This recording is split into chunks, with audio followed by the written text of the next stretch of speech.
Hello, strangers. It has been a while. Had a couple of months since the last video, and so we'll give you a nice reminder of what the Canadian Highlander is and what it's all about. And we have the perfect person to join us to help us out with that. Hi, James. Oh, it is good to be back. Yeah, well, it's been a while. Just as an apology to everybody, I know you've all been twiddling your thumbs trying to figure out what to do with your lives with the absence of Canlander versus video from us. Well, not me personally, but we have had a child in that time. So Congratulations again. I'm now a father of three. Thank you very much.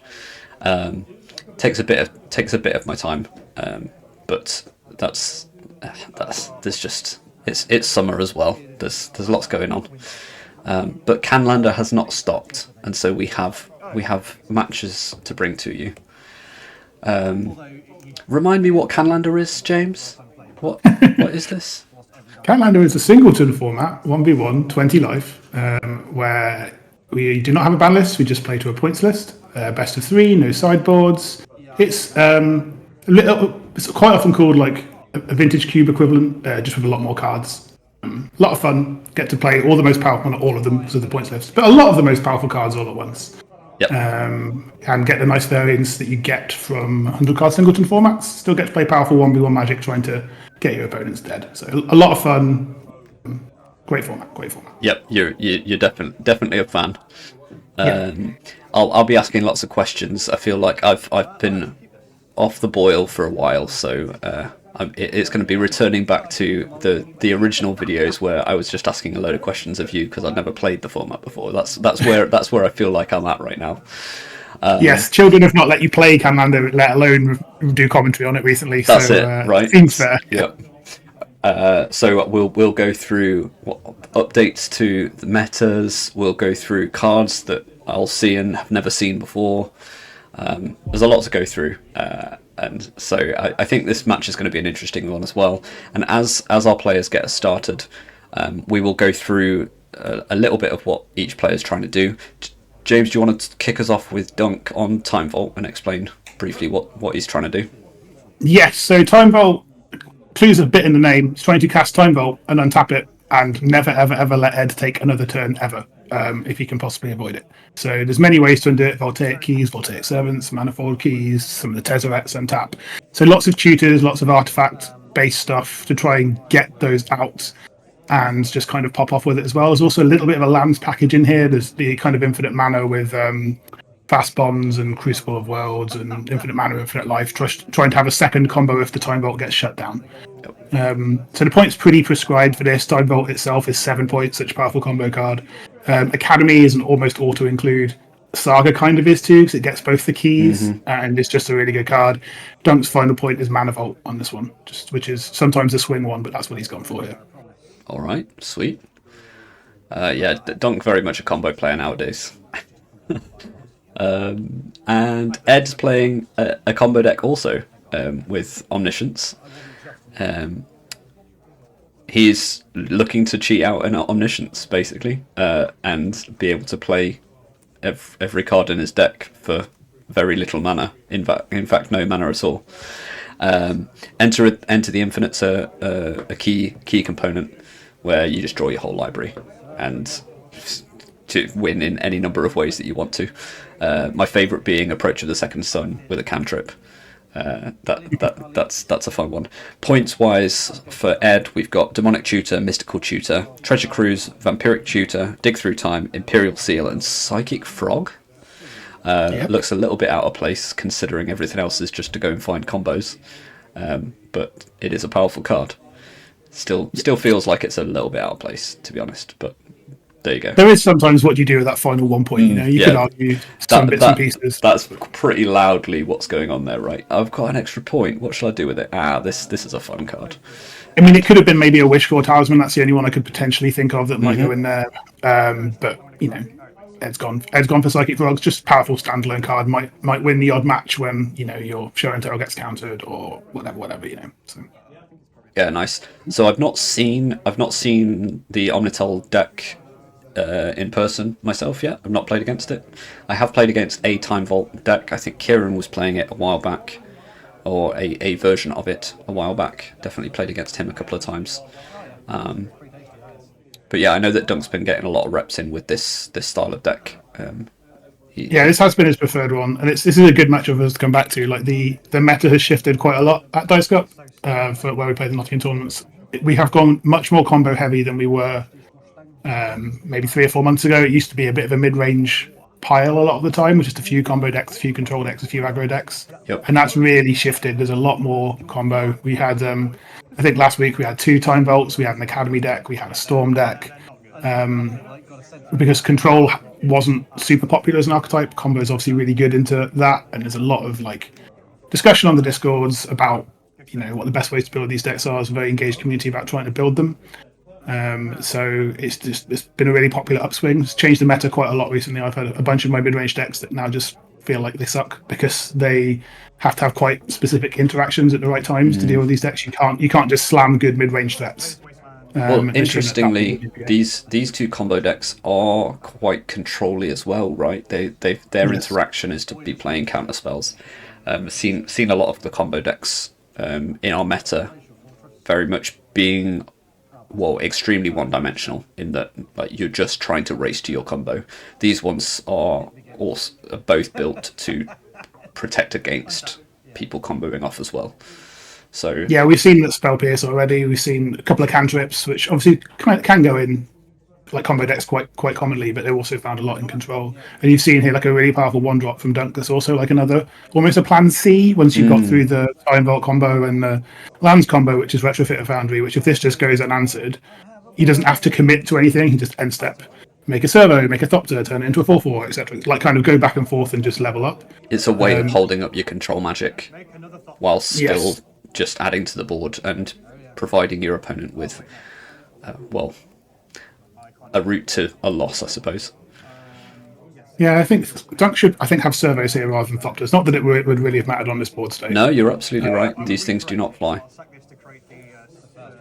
Yeah, I think he's realised what he's done. He's just kind of fixing it. Yeah, now he's getting rid of the Lotus Petal. So to say he could have paid for to make a servo last time, a servo Thopter, and he's making a servo this time. Yeah, so we've fixed that. There was a slight error, but you only realise when you try to upload upgrade a servo to a Thopter, and you go, wait, this is already a Thopter. Why are these already Thopters? This isn't right at all. But this is an interesting start as well, because both these decks can combo like turn 3, turn 4. Even, I mean, they can do turn 1, turn 2. That's very ambitious, like real high rolling. But like turn 3 or 4 is not unreasonable. And we're like turn 3 or 4 now, and no one's really gotten even close to combo, and they've just been playing their control spells.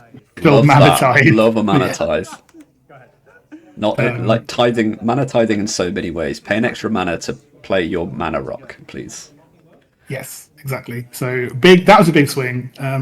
But 5 lands and just counter spells looks really like all Ed's been able to do so far, and he just wants to be able to get some powerful, impactful stuff. I mean, that's not good enough. Look, staring down a Retrofit Foundry. No. If he doesn't do something busted or get rid of this Retrofit Foundry, it will win alone, regardless of what's in Duncan's hand. So here's there's one of these few times where everyone's always worried when you come against a combo deck. How do I stop the combo? Sometimes they just don't have it. Like they might not draw the combo, they might not draw the tutors. You might have the specific counterspell at the right time. And that's why cards like Retrofit a Foundry are a really nice to include, because you can still get them off of Saga. So like I say, even if those lines of maybe your type ultimate force negation, so there's no point going to get a Voltaic key. So we go for a plan B. We're going to get Retrofit a Foundry. So having that other option, I think Time Vault is probably a slightly stronger deck than OmniTell, like in a vacuum. But OmniTell is still capable of doing some really busted stuff. So some really cool combo lines with it as well. I get it. I think there's also an interesting point that when you're playing counter spells, which it looks like Ed's got, because he's not been doing anything the last couple of turns, when you've got a number of counter spells or interaction, it means that you're taking up slots in your deck that could have been finding a combo a little bit faster or finding your route to a combo. So whether you potentially are slowing yourself down a little bit by adding the level of interaction that we're seeing here. I mean, having said that, we're now seeing Demonic Tutor. That was a big turn. Drifter Phantasms being transmuted into Demonic Tutor, which was then Spell Pierce, is a big back and forth. Really painful. It's a lot of mana spent to do nothing. Well, we still got the show and tell off of the transmuted Drifter Phantasms, so that's obviously good. But if Ed doesn't have anything to show and tell in afterwards, which is you assume what the DC was getting, then show and tell on its own isn't swell. So we'll have to see if he's maybe got another line. But yeah, that was definitely a turn that favoured Dunc. Can't say he's stuck here on 2 mana, but this is Retrofitter Foundry is just getting there. And I think turning the Thopter into a 4/4 is actually free as well. So he's definitely like potentially got a lot of power and toughness. What, you're better at this than I am. What lands does Duncan actually have? I think that's a Wasteland and a Meticulous Archive. And yeah, he's trading in the Thopter for a 4/4. So this is a 3-color deck, Time Vault. So there's some cards that'll be in Dunc's hand that he can't cast. There's probably quite a lot of them on 2 mana that he just can't cast, to be honest. But this really is a lesson in Retrofitter Foundry being a good include, even if it does not do any particular combo-y things for you. It's just very powerful. Incredible. We've got to bounce a 4/4 token. And this is, you just have to do this to not die. Dunc has an answer, that's pretty rough. But again, it's a weird one to try and go for a counter spell for. Romance at least days getting that. So that's an interesting one, because by countering that, all you're really doing is trying to speed things up, and maybe that is important, but it almost feels like the presence of a Remand in hand is more important than keeping the 4/4. The clock is relevant. Yeah, but the odds of, if you already know Ed's got the show and tell, so if he has any other type of tutor that comes through, which we've seen, tutor and card draw is the vast majority of the points in his deck. Yep. Then having that Remand there is nice. But the flip side of that is if he does somehow get an Omniscience into play, Remand's rubbish. Yeah. Because it counters it back to your hand, so it just doesn't do anything. Yeah, it's true. So there is some notion here, but Dunc hitting a land drop is good. And it's a green sword. There was also an element of like desperation that bouncing a 4/4 does look quite desperate. So there's an element of, do I just respond to that desperation to try to save it? Because that looks like I am winning based on what my opponent's doing to try to remove it.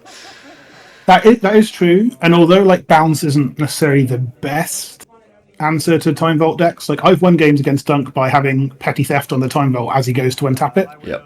Just to buy myself an extra turn to try and find a proper removal spell or a counter spell, or maybe have enough damage to, get them dead, as it were. So like there is like value there. Interesting that Malevolent Rumble still makes it into a deck like this. I mean, almost all the things you want are permanents, right? In the Time Vault deck. Okay, yeah. They're the kind of things that Rumble gets. And the extra mana as well that you can use later is certainly not nothing. Like, just helps you if you've got a turn where you need to pop off. You just need 1 mana to. It just doesn't want him to draw 3 here. It almost looks similar to this Sauron's Ransom. You're looking at 4 cards, kind of. Yeah. But yeah, sorry. The activation of a lot of the keys is just 1 mana. So if you just need 1 mana to play Time Vault, play key, untap Time Vault on 1 turn, the Scion is really relevant. Or maybe it's a Spawn. I can't remember what type of Tiny Eldrazi it is. Whether it has power or not is not super relevant in this game. I always think Sauron's Ransom's an interesting include, like especially in a deck that's not. I suppose it's kind of like it's cheaper Factor Fiction, but it's a worse kind of card than Factor Fiction a lot of the time. So. We have also been tempted by the ring, and I can't even remember what that does on the first step. Nothing if you don't have a creature when you get tempted by the ring. So I think that's probably worth bearing in mind. The ring bearer loots. Does it? Okay. Yeah. Because apparently it's really good. Yes, Larian Academy is really good. Good insight there from Nick. Some say Tolarian Academy is a decent land. I have heard some people say they think Academy should be 2 points just because of how good artifact decks have gotten recently. That's definitely debatable. Yeah, I mean, I wouldn't even say that that's much of a conversation. This card's insane. It is very good. I think one of the things that obviously has made people kind of think about it a bit more recently is that that's an important counterspell. Is that obviously mid-range has got hit really badly for points in the past year or so. Like we've got Renan 6 and Minsc and Do and all kind White Plume fairly as well. I don't disagree with any of those pointings, but all of them got hit really bad. So mid-range decks took a big whack. But in all the same points lists, kind of the combo decks didn't really get hit too hard. Like especially the artifact one, Saga went up by a point, but Soaring went down by one, and that's really the only changes that have hit. Certainly, the artifact combo decks. Most of the combo decks have been pretty untouched in the past 6 months at least. But the reduction of Sol Ring seems big as well. Like they've not really been hit at all, basically, because they want to be playing Sol Ring. A lot of them do. I mean, Dunc's obviously not on Sol Ring because of how high pointed Time Vault is, but a lot of Academy decks will be playing Sol Ring, depending on what combination of points they want. But even kind of aside from that, there's a lot of cards you can look at that have been printed recently that kind of on the face of them look a little bit like mid-range cards. Bright Glass Gearhulk being a good example. So Microspawn, which is about a year old now, I suppose, so it's not that new. But like on the face of them, they look like mid-range cards. But Bright Glass Gearhulk gets a key. It gets all kinds of good stuff. So there's a lot of the new Tezzeret from Echo of Eternity is really good in this as well, because it searches for artifacts of mana value 1 or less and can just really ramp up the kind of the loyalty counters with its passive as well. It's static. So is that one of the cards that is making its way into Canadian Highlander then? The new Tezzeret? Yeah, it's in Dunc's Time Vault deck here. Nice. I think. Okay. We obviously haven't seen it yet, so maybe it'll pop up soon. But yeah, it untaps an artifact and it searches for an artifact. So like it's 3 mana. It's colorless. Yeah. It's generic as well. It's not even colorless, right? So it's just. Oh, sorry. Yeah, generic. Yeah. Yeah, such an easy include. Yeah, it's one of the questions I did want to ask you. The game's still looking fairly slow. Oh, okay, we've got these are. I do love these effects. We'll come back. Fact or fiction is one of my favorite. We'll come back to my question about cards that have been impacting the format from Edge of Eternities. Let's log that as a question for later on. But sure. Fact or fiction? Oh, okay. We've just got a load of lands and a preordain.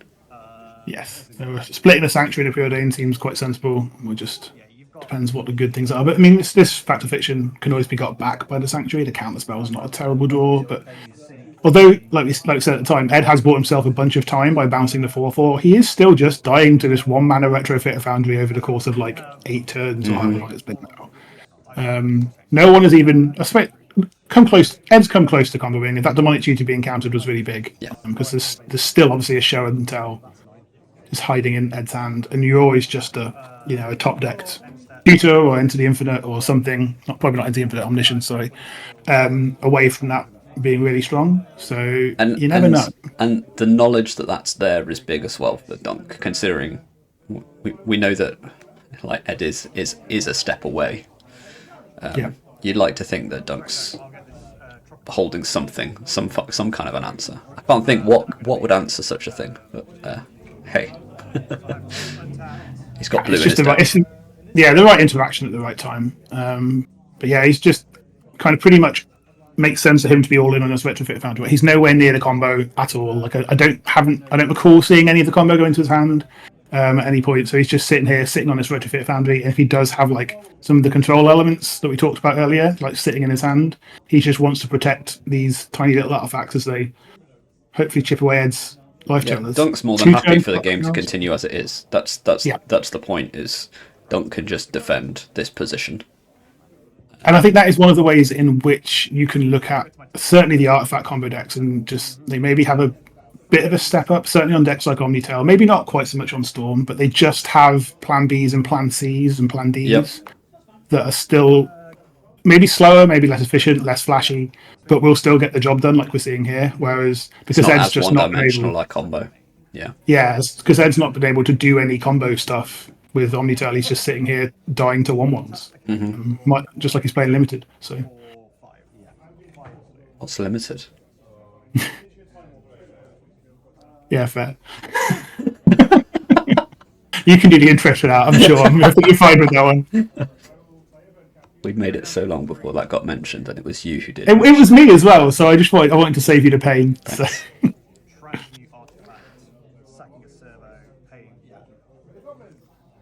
It looks like he's. I mean, yeah. There's no control. There's no count spell, so this might be just setting up infinite turns. Like, because this is getting a 1-drop because he's paying a 1 for the transmute artifact and sacking a 0-drop. So I imagine this is getting a key of some kind. Yeah, it'd be a key. If he's got Time Vault in hand, obviously that's just infinite turns because it doesn't seem to have any interaction. I mean, he was already pretty dead just to the servos on board, but yeah, there's a key. I'm not going to shuffle because I'm then going to. Well, considering the amount of mana that he's got now, key plus Retrofitted Foundry is pretty darn good too. Yep. 2 more and Whir for 2. He's just Alright, going to get Time now Vault we can just with a roll mana. for Time Vault. Sweet. Yeah. Nothing in his hand. So that is infinite turns. He only needed like 1 extra 1 or 2 extra 1s anyway, but infinite turns with the servos beaten down will get the job done. Who knew Time Vault was so busted? Whoever put it to 7 points. Yeah. The joint second highest pointed card. Yeah, you can definitely tell this is from a bygone era of card design. Where they didn't know what they were doing. Yeah, exactly. All right, let's. What I want to see now is like 2 people racing to combos where. Yeah, which 2 is 5-minute games. Yeah, that's it. That's what we want to see now. So you asked about Edge of Eternity's cards while they're shuffling up. Yep. So what have we had? We've had Tezzeret. Already talked about Tezzeret. Ice Till Explorer is a big one for the lands decks. Interesting. Okay. Playing extra lands. Sorry, go on. I was going to say, I know Commander players love these effects where you can play lands from your bin, but that one being able to play additional land per turn as well as them from your bin, Crucible of Worlds, on a body, that does a little bit more. And a good body, right? Doesn't die to bolt. Yep. 4 toughness. So Ice Till Explorer has been a big one. What else has come in? I'm trying to think of other big includes. None of them are immediately jumping at me. Let me have a look at Scryfall or something for a list of cards from the set.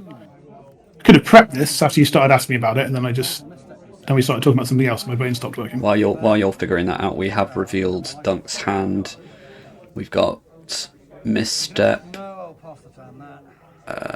Some lands. It looks like Dunc's not going to have land problems with this one. Is that Malevolent Rumble again? Yeah. Let's go Trio Tails. I suppose Consult the Star Charts is being played in a few decks, not hugely impactful. Cosmogrand Zenith, I think Henry's playing that in his token control deck, so that seems like a good include. Some of the tokens decks are playing around a bit with the Exalted Sunborn, but that seems a little bit ambitious, if you ask me. Some of the mono green decks quite like the Frenzied Baloth as well, just for like a really good aggressive 2-drop. But a few people have been asking about the Relic, the common. In Canlander, is that one that's being added in, or it is in the right kind of decks? Definitely. It's you know, come on, it's called Echo Wellspring. It's as long as you're blue, a strictly better Echo Wellspring, right? So it does a lot of things and could be included in a lot of decks, but you need to be artifacts and care about it. But you also you need to care about some of the other words on it. So it is definitely seeing play in the right deck, but it's in the right deck type of vibe. Also, the fact that it is blue, just in case it was lost on anybody, the fact that you can pitch it to cast your free counter spells is a big deal. And I think the sack owl as well, the 2-mana 3/2 that lets you sack anything. Okay. I can't remember what it's called. The uncommon one. Yep. Free sack outlets are always good, and a 2-mana 3/2 is just a relevant body, which you often don't get on a sack outlet. You know, we're used to having Viscera Seers and like that type of thing. Yep. So that's been an impactful one as well. Another Blood Artist as well. That Voidborn. I can't remember what it's called. Some fancy name, Voidborn. There's a few. Some people trying to do silly things with Dominion Bracelet as well, but I've not really seen that work yet. So there's definitely a few, but maybe not as many new includes as like Final Fantasy had, which was a bit more pushed. Powerized. So yeah, that makes sense. It's felt like a little bit lower power of a set, generally, to me anyway. Oh, Malevolent Rumble is being spell pierced. Yeah, I think that's a perfectly reasonable play from Ed's point of view, especially as it. Is there any? Oh, we can see a Consort Star Charts there. I just can't see if there's another. That top card on Dunc's hand might be a land already. It looks old bordered at least. But if this is maybe trying to dig for a land, then there's a good reason to counter it. Oh, that is a mental misstep. So maybe just trying to bait out this mental misstep. Yeah, he's Dunc recognising that does look like bait. Yeah. did not want to take the bait, especially when you know Ed's deck has Vampiric Tutor and I think Imperial Seal in it as well. Yes, that's right. Mystical Tutor probably as well. So plenty of good one drops that you might want to. Yeah, the resolution of a Malevolent Rebel isn't that big of a deal, all things considered. And that old border card was a land there. You can see it's the Misty Rainforest. So yeah, Dunc wasn't actually digging for anything in particular. It was just casting a good 2-mana card on turn 2, which makes total sense to me. Yep. You saw that I don't have an island. Ed's suggesting that because he's accidentally flipped an island, that means that Dunc knows that there's not an island in his hand. When in the previous game, we saw quite a few islands. Yes. We just know that that specific island is not in your hand, Ed. That is not very useful information. Better than nothing, but I would agree. Yeah, it's not very useful information. But this is a pretty solid start for Dunc. Dividing Top's a good value card to just have access to. Got a ramp spell down. That is some type of Mox. I can't. But the opening hand didn't look. It wasn't. It's not overly scary in terms of. Well, what I was asking for was let's find a quick route to a combo, and that's not what we've got here. No, Dunk's not doing that. But Ed doesn't look like he's doing that either. But again, it tends to be a bit more obvious how close someone's getting with a Time Fault deck. Versus I was going to say this. Dunk's is more permanent based, and Ed's is kind of like once he's got what he needs in his hand, it just does it. So you never know how far away you are from Ed just slamming it on Omniscience. I mean, I'm no pro artifact combo deck player by any stretch, as pretty much anyone who has ever met me will tell you. Bit surprised Dunk didn't spin top on his end step there. Maybe just kind of trying to more highly value drawing land cards. This feels like an easy counter if you've got the counter, because we talked about so many control elements in Ed's deck. Tethers seems like a very important piece in this kind of a matchup. But it's down and resolved, and that's an Inventor's Fair, I think. Trying to remember what proxies what in Dunk's deck. It is Inventor's Fair, but that's impressive that you could tell that's what it was. I've played him enough. We've done practice rounds. It's fine. Classic ambush Viper here to try and pressure this Teferi. Also the nothing at sorcery speed. Yeah, okay. I will. I can still bounce it. Oh, he's flashing at him kind of in right. Okay, we just had a little bit of it was in timing response to the Teferi. And then we're going to bounce it. Some value, I suppose, but yeah.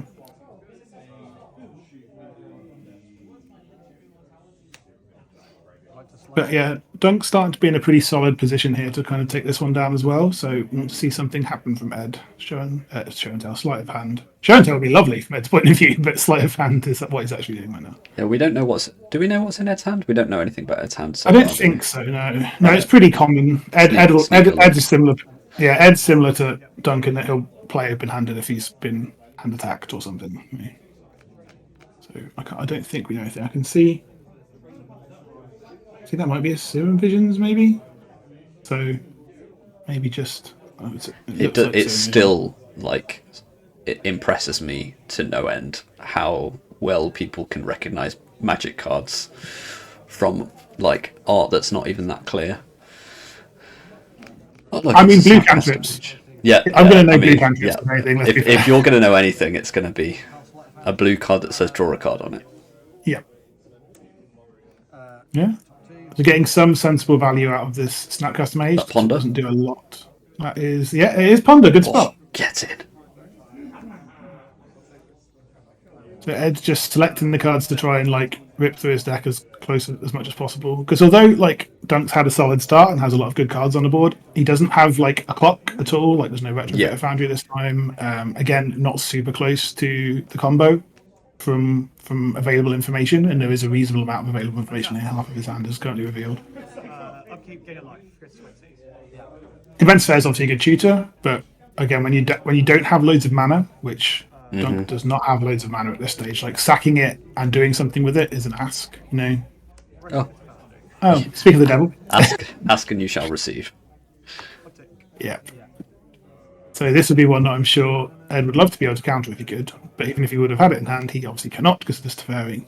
And it also represents a 1/1 to protect the Teferi more, trade off for the Snapcaster Mage. Go ahead. Again, we might be settling in for the long game, and hopefully maybe riding this retrofit here. It's acceptable. We've gone past the point where I was hoping that somebody would have comboed off by now. Yes. No super busted quick My hopes and combos. dreams have been dashed. Break it before blocks, I can do something about the servo. If it's a spell, no, because it's fairy. Have we had any new players added to the mix while I've been out? We got how have numbers been? We've only, I say only, we've only been getting like between 10 and 16 players. Very small, obviously, for a Canlander community. Small time. Yep. Yeah, obviously it's been the summer, so a lot of the students have gone back to their hometowns, as it were, for the past few months. We've had people being on holiday, as going away, seeing the world, seeing the sights, touching grass, as it were. I suppose that's allowed. Yeah, so it's been a little bit. So we've not had everyone who often comes. We've had a couple of new people. We've got someone. Joe's just started playing a Pox Curses deck, which has been really cool to see. Nice. Some new stuff there. So still some new players joining, which is obviously really exciting. And the new academic year starting in a month, probably get some of the new students joining as they start to find out big Magic communities in Nottingham. So I'm sure they'll figure it out themselves, and enough people will start selling them on Canlander that they'll start trying it. So Yep. Yeah, nice. That order and Good to see that over the summer we still get land for the turn. pretty decent numbers. Didn't just get off the top. yeah, far way away from maybe 5 or 6 years ago when there was 4 of us doing a round robin in the summer because everyone had gone away. Yep. So Yep. very nice. Demonic Tutor. Ooh, that's a big one. Okay, Dunc Sword tapped out. we're starting. DT obviously a really big one. Can get literally anything, and you do not have to reveal it. So You say Dunc will have no information about available stuff. yeah, you don't lose any life this one, do you? No. Yeah. So depending on what else is in Ed's hand, could be halfway there. I mean, you'd expect that this isn't going to be cast at this point unless you've got something to do. I'm kind of expecting him to combo off now.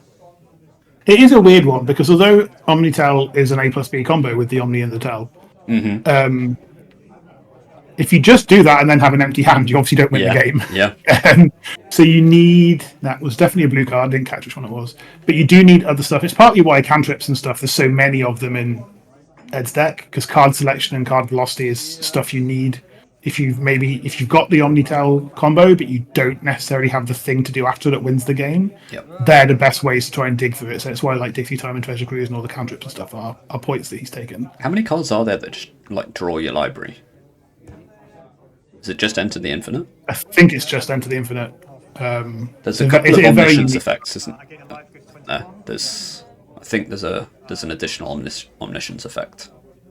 There's a couple of them that have restrictions. So there's Weft Walking in the new set, which is like once a turn, and your opponent can do it too. And then there's one from like Brothers War, I think, that lets you do it once per turn, but you can cast at the top as well. One with the multiverse, which I think is from Brothers War. But Omniscience is the only one that's like, do whatever the heck you want, whenever the heck you want to do it, type vibes. So, and just don't worry about it. But Ed didn't combo off on that turn, but No. Dunc has just passed back with all of the mana open, so it's certainly representing interaction. But again, with this retrofit foundry, he can just... Did If you he doesn't spot? go for it. Did you spot what he went to get? Oh, the Dream Halls. Oh. Rather than play the mana cost for a spell, this controller may discard it. Okay, so this is a similar thing where Yes, this is the other one. And this is also symmetrical, so Dunc, this applies to Dunc as well. And this is an Omniscience that's actually castable. 5 mana. An omniscience by discarding a blue card. It's omniscience but worse. Yes, Omniscience but worse is a good selling for this. More it's a worse omniscience. This is probably the only other one that's playable. I'd be surprised if he's playing West Walking or one of the multiverse. This is the one. Yeah, at least you can do multiple per turn with this. Yes, exactly. That's the restriction. And again, it's not a huge restriction when you're trying to cast Enter the Infinite. We do have Enter the Infinite. Because you've got every card in your deck in your hand, right? So He's just if this right, resolves, it's happening. He's picked up his Okay. library. So it looked like it was just a bluff from Dunc in terms of interaction. Because obviously any counter spell that Dunc had would not be a fight because of this. Yeah, it just resolves. So this is I assume just Ed winning now, unless Dunc is massively slow rolling something. So we'll get to see. There's a number of ways to win the game. Approach the second zone you've already mentioned. Slightly easier. Um, I would like to cast Show and Tell by discarding. okay, so we are just going to start with show and tell, so we don't have to worry about discarding things, Brainstorm. I'm just which is fair. Yeah, yeah. Do you start with Teferi? Show and Tell. I'd like I would have thought so, just to be Oh, safe. yeah, okay, cool. Oh, yeah, okay. That interpretation isn't great. It's like if this resolves, then it's just over. Then it's 100% safe. Yeah. So the approach to second sun is one. There's a really cool line that involves looping Emrakuls and exiling the top 3 cards of your opponent's library, which is a way that people often do it. So that's one that Ed might be going for as well. It's just whatever he feels like doing. If he see if he wants to play up to the camera or just wants to cast approach to second sun. To get Yeah, this thing would you done. like to show off to us? So we'll see what lines he's going for. But I mean, with the Teferi out, this is. I've currently got Dunc, I assume, is just playing this out either for the sake of the camera or just to make sure that Ed is not a terrible deck builder who has not put any ways to win in his OmniTell deck. those are there, so I can do a couple of different things. So now LSV style. Yeah. Yeah, I'm just gonna. No, sorry. I'm gonna consult the star charts with Kicker. Okay, so that's what he was holding up. I would like to You can't do that because of a Teferi, though, right? discard and you Yeah, I mean, Because of life. Yeah. yeah, yeah. So So this is like error. This is in response to the Teferi, Right. Okay. to Ed's Teferi. yeah. So before Teferi resolves, we're consulting the star charts. But I still don't see what. That's fine. But even forces for Teferi now Yeah. just mean he can go and do whatever he wants the rest of the time. Yeah, we're picking it up. We're picking up. Okay, so I think that we talked about the approach to second sun line. The other one is I can't remember what it's called. I'll see if I can find it. But you basically do this. I think it's a sorcery. Let me find the deck list. Demir Machinations. That's it. So Demir Machinations is a card that you look at the top 3 cards of a player's library, exile any number of them, and then put the rest back on any order. So Yep. you cast that. You then get an Emrakul into your graveyard in some way. Shuffle the Demir Machinations, the Emrakul, and the Enter the Infinite back into your library. Draw some with a cantrip, and whatever else is in your graveyard obviously goes back into your library as well. Draw to cantrips, so you have Enter the Infinite, draw your whole deck again. Once again, have Demir Machinations, exile of them, get the Emrakul back into the bin somehow. Keep going, exile your opponent's entire library, then pass to them, they go to draw for turn, and they lose because they have no library anymore. So you're just taking infinite turns. Yes. Well, no, because you're doing it all in one turn. Oh right, okay. Because you've got discard outlets in your hand that you can just keep dumping the Emrakul with. Got you. You're not actually casting the Emrakul. No, you could. That's another way to win. I suppose you just attack them with an Emrakul. Because if your opponent's on 15 or less, you can just cast Emrakul, take an extra turn, and you've won the game as well, right? So there's many ways that once OmniTell has drawn its whole deck, it can win. But the Demir Machination side is what people would generally say is the coolest. Okay, so cool. it tends to be the popular one, especially if you're trying to show off a bit. But time was a bit of the essence. This is been going quite a long time, this match, and they want to get a third game done before time is called, I expect. So reasonable concede there from Dunc. I might even have done it a little bit sooner, but Yep. fair to not make Ed go through all of it when Dunc knows he doesn't have any outs.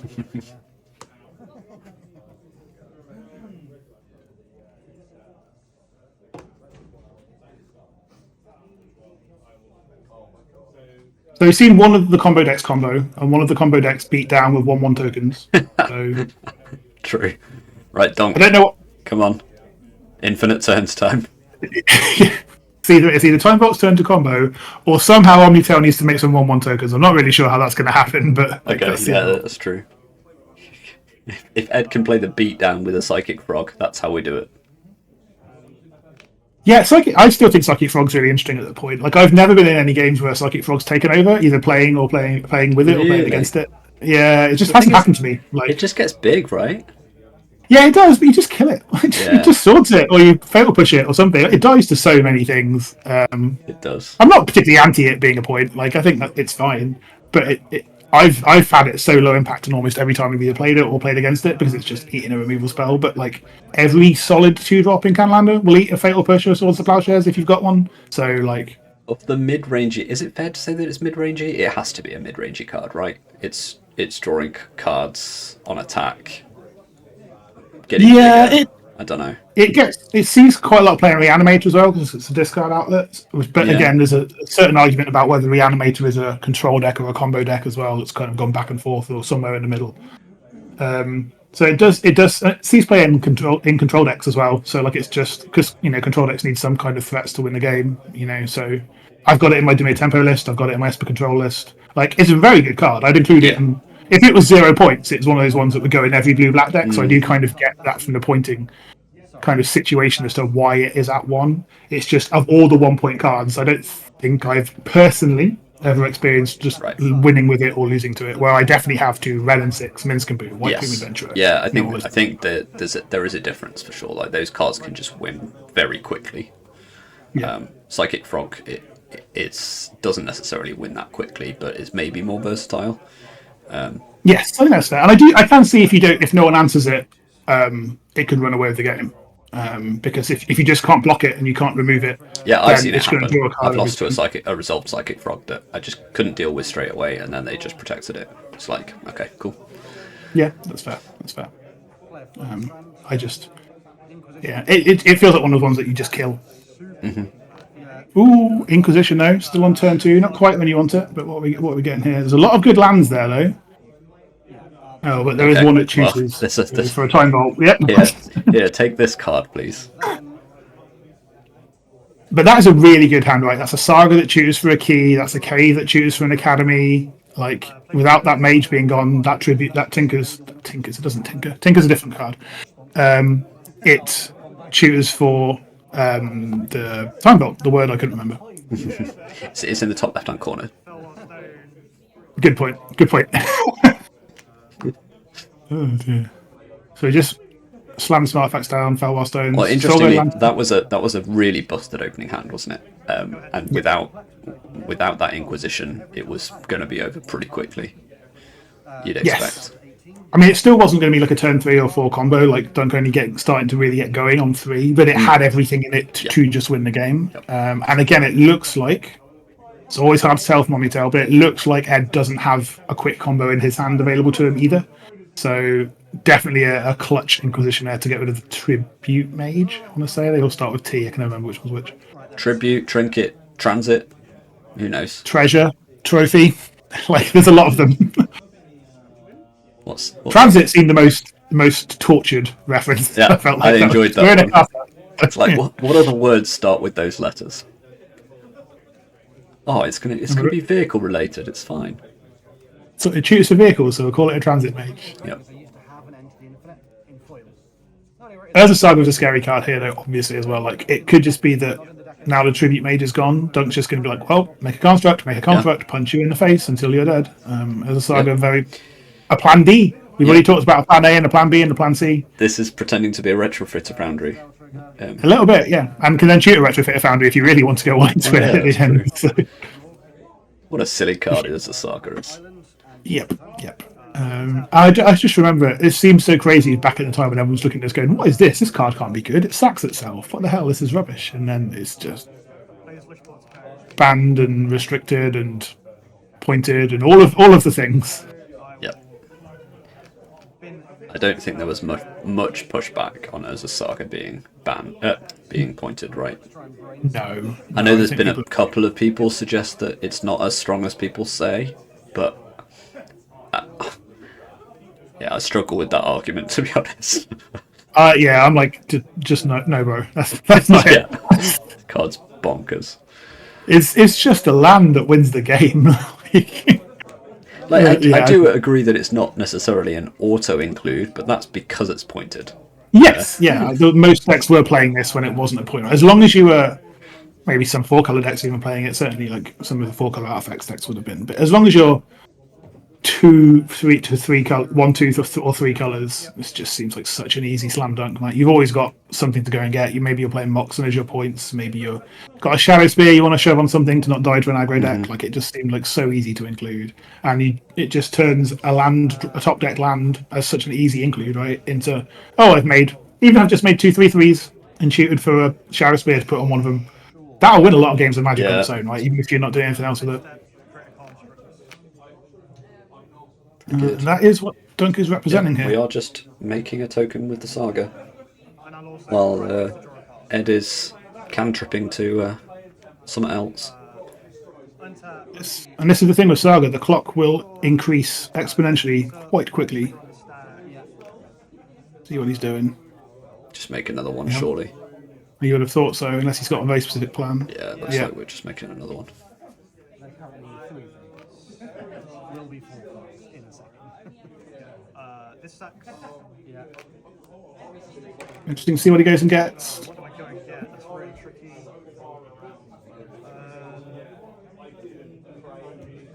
Again, a lot of the obvious ones probably don't do loads here. Yeah, like the keys aren't as impactful.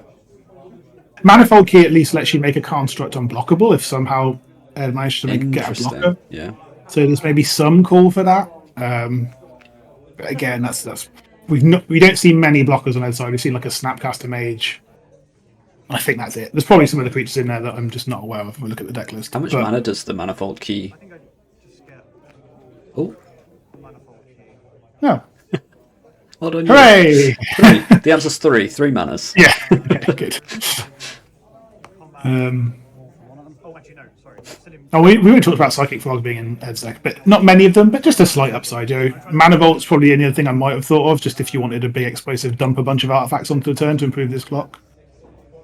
But Mox Opal doing a good job of that anyway, so... Urza's Cave is my land. Good There's some argument here to just sacking the cave and going and finding an artifact land just to improve this clock. take 5. Interesting. Yeah. Removal here will be big from Ed's point of view, but there isn't any. Go ahead. I would like to Down to 13. These things are big. consider. Fine. What's that? I'm not. I'm Got consider. Consider. rather than say Consider. I know what it is. Oh, it's the Lord of the Rings art, isn't it? So many arts of these cards. Untap. Yep. During my upkeep, cast this mystical tutor. That's a big one. Might be a Terminus to clear the board. Might be just... That's Some everyone's kind of favourite combo-y mystical one. tutor target. I will find this card that's 2 from the bottom. No, it's not 2 from the bottom. I've shuffled since then. That's right at the bottom. Wow, that would have been such a show. It does feel good, doesn't it? When it's like, I know where this card is. Oh, unless you're wrong. But we are just finding Terminus. That deals with the immediate problem, which is good. Draw the terminus and cast the Oh, terminus.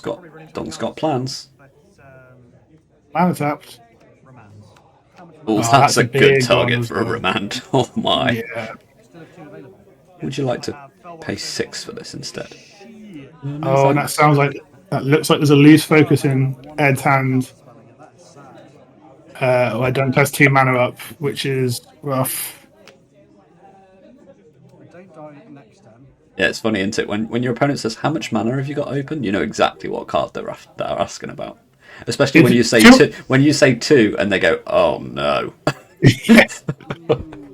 2 or 3 of the magic numbers, right? It's Yeah, loose focus yeah. on mana leak almost every time.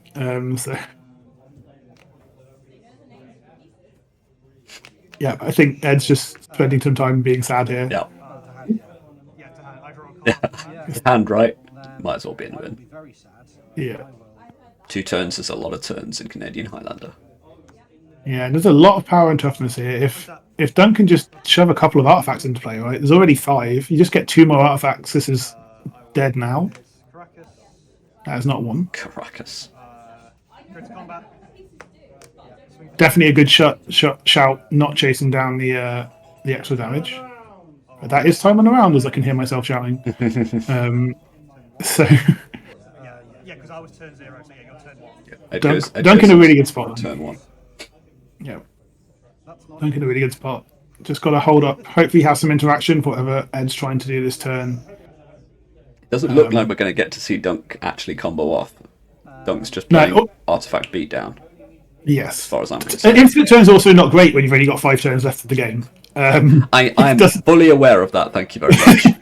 I'm 1 mana. Cannot believe that I got a draw whilst trying to take infinite turns in turns. So I've got I'm still getting over that one, but the handshake has happened. Dunc gets the win. Thank you so much for joining us. It's good to be back again. Indeed.